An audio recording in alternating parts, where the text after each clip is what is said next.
but one. There's only room for one of us at this podium. I'm Sister Janet, for any of you who don't know who I am. Before Ann died, as I was up here with Joan, sometimes we'd have a little time to be with each other while Ann was sleeping or whatever. So Joan and I were lying around, and I said, you know, I'd like to memorialize Ann somehow in the future, because if it weren't for Ann, I wouldn't be where I am spiritually. And Joan said, well, if it weren't for you, I wouldn't be at Eatonton. So a lot of you know the story, but you may not know this part of the story. I'm just estimating maybe 15 years ago. And if you all get a phone call from me, don't get nervous. This is just one phone call in my life I've made like this. I called up Joan. She said, hello.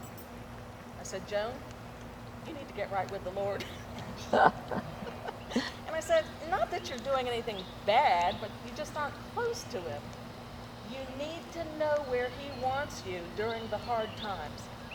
So Joan and I started talking about worldwide famine, economic collapse, war on this soil.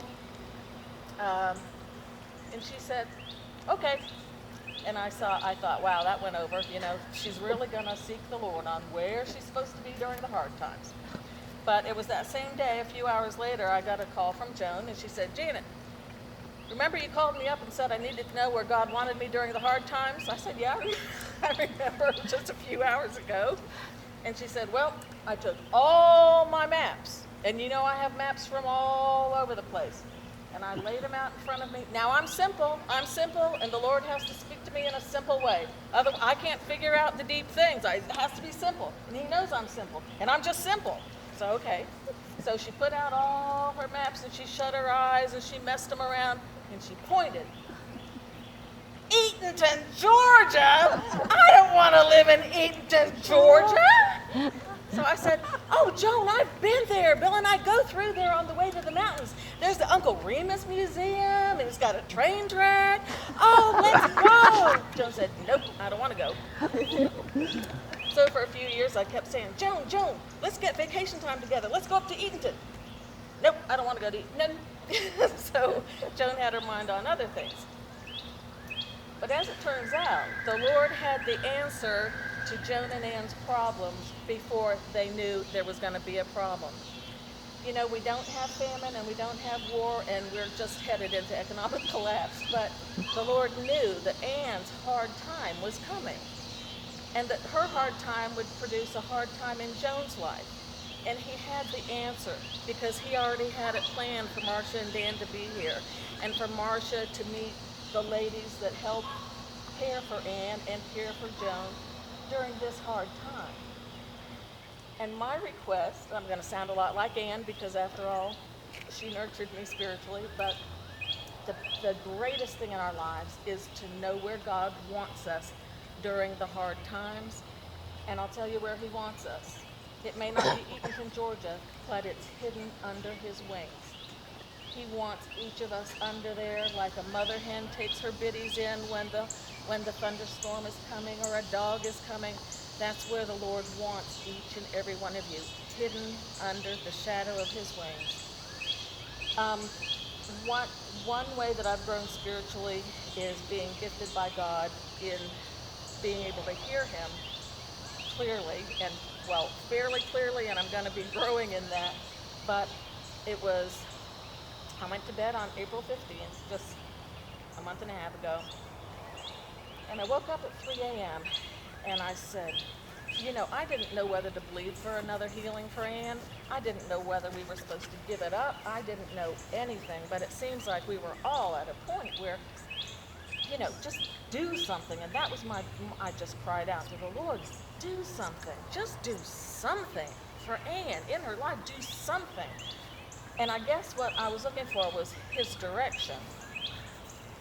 So I woke up, it was April 16th, and it was about 3 o'clock in the morning, and I said, God, do something.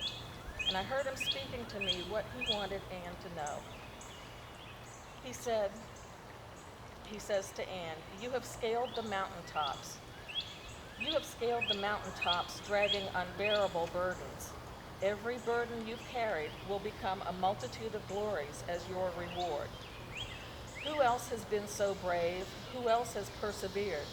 Who else has sought my glory as you have? Come to me, and I will give you your reward. I will give you beauty for ashes, strength for fear, joy for mourning. You have not failed. You have fought the giants. Now come and inhabit your promised land.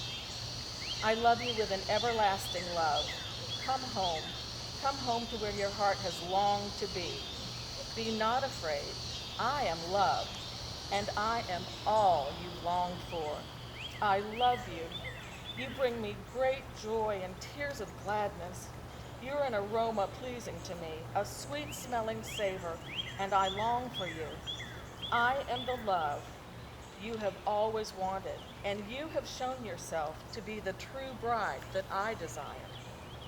You are mine, and I want you with me. I will love you as no other. I can love you as no other, and I do love you as no other. Come now and fall into my arms, and I'll give you rest. Your battle is over, little faithful one, and you can come home." So at that point, because I know that Joan works the night shift, I called her up right away and I said, "Oh, listen to what the Lord spoke to me." And I read it to her, and she said that I should read it to Anne in the morning. And so I called at 8 o'clock, and Marcia was on her medical missionary duty at the time, and I read it to Marcia, and Marcia said, I'm gonna give her feeding at 9 o'clock, call back about 10 o'clock. So I was waiting for 10 o'clock to come, and the phone rang, and Anne said, "Joan and Marcia said you have a word for me." And I said, "Yes, I do." And I started reading it, and she wept because she knew the Lord was speaking directly to her. But what she told me later is, she said, "I knew that in the morning I was supposed to call you, and you would have the word." So the Lord was with us all during Anne's hard time, and we can be assured that he was with her especially, and she is now especially with him. And I want to thank each of you ladies, and you know what, it doesn't stop there. It's the husbands who allowed their wives to minister to the fullest on Anne's behalf and for Joan's sake.